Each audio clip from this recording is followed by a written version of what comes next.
প্রিয় দর্শক, আসসালামু আলাইকুম।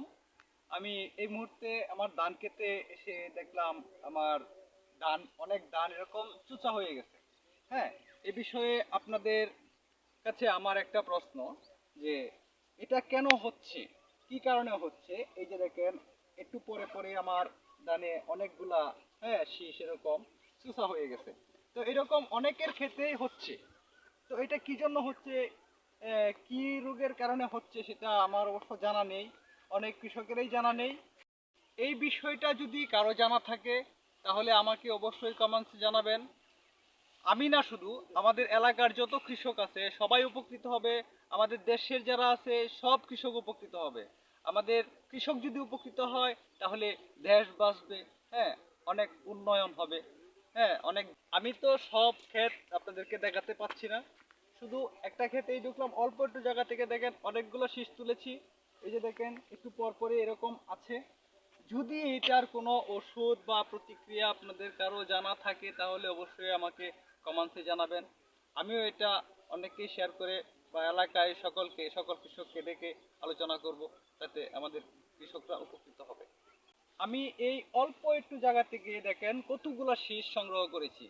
যদি আমি এই পুরা ক্ষেতটা থেকে সংগ্রহ করি তাহলে আমার অনেক সময় দরকার এবং অনেক পরিমাণে এগুলো পাবো। হ্যাঁ, যা মানে এটা বলা বাহুল্য যে অনেক ধান এরকম নষ্ট হচ্ছে।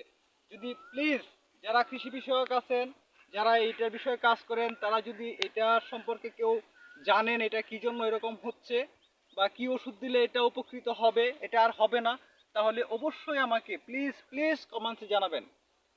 এই যে দেখেন, এটা গোড়া থেকে দেখা যাচ্ছে এটাতে কোনো দান নেই, সবটাই চোচা হয়ে গেছে। এই দেখেন, আমি তুলে আপনাদেরকে দেখাচ্ছি। এই যে দেখেন, এই যে দেখেন সবটাই চোচা। তো এরকম এই ক্ষেত্রতে অনেক ধরনের অনেক আছে, অনেক শয়ে শয়ে হাজারে হাজারে এরকম আছে। যা দেখেন, আমি এই যে অল্প একটু জায়গা থেকে এতগুলা সংগ্রহ করেছি।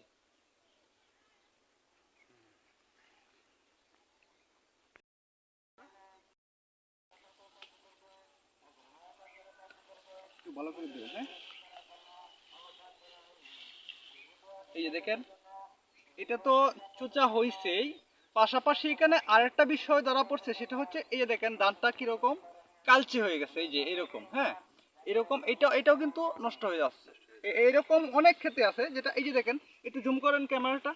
হ্যাঁ, এই দেখেন এরকম অনেক ধান এরকম হচ্ছে। মূল ঘটনা হচ্ছে এই যে সামনে বৈশাখ মাস আসতেছে, এখন পর্যন্ত কোনো শিলাবৃষ্টি হয় নাই। হ্যাঁ, কোনো শিলাবৃষ্টি হয় নাই, ঝড় বৃষ্টি হয় নাই, কোনো কিছু হয় নাই, পানিও আছে পর্যাপ্ত পরিমাণে খেতে। মেশিনেও কোনো প্রবলেম দেখা দেয় না এবছর। কিন্তু ধান হয়েছে, দূর থেকে দেখা যাচ্ছে অনেক ধান, কিন্তু কাছে গেলে দেখা যাচ্ছে দেখেন, এই যে দেখেন একটা ধান আমি ভালো করে দেখাচ্ছি এখানে, ম্যাক্সিমাম ধান মনে হচ্ছে যে ধানটা পেকে গেছে, কিন্তু আমি দেখেন একবারে, এই যে আমি ভালো করে দেখাচ্ছি আপনার, সবগুলো ধান এই যে চুচা হয়ে গেছে ভিতরে। হ্যাঁ, তাই এইভাবে যদি হয় তাহলে এই জমিটাতে প্রতি শতকে প্রায় 1 থেকে 1.5 মণ ধান হওয়ার কথা যে পরিমাণে।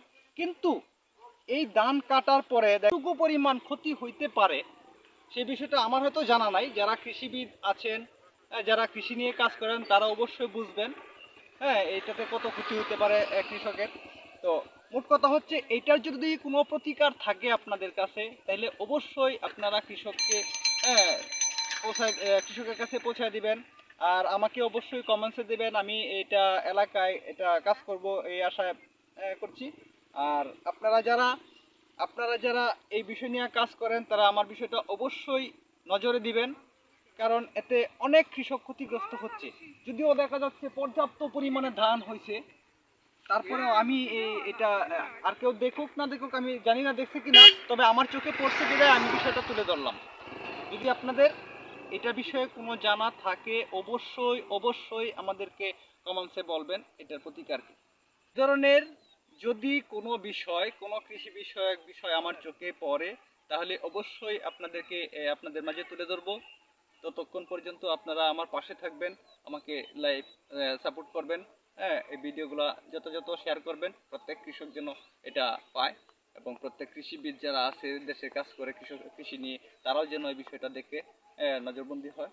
হ্যাঁ, সবাই ভালো থাকবেন। আসসালামু আলাইকুম। দেখা হচ্ছে পরবর্তী ভিডিও।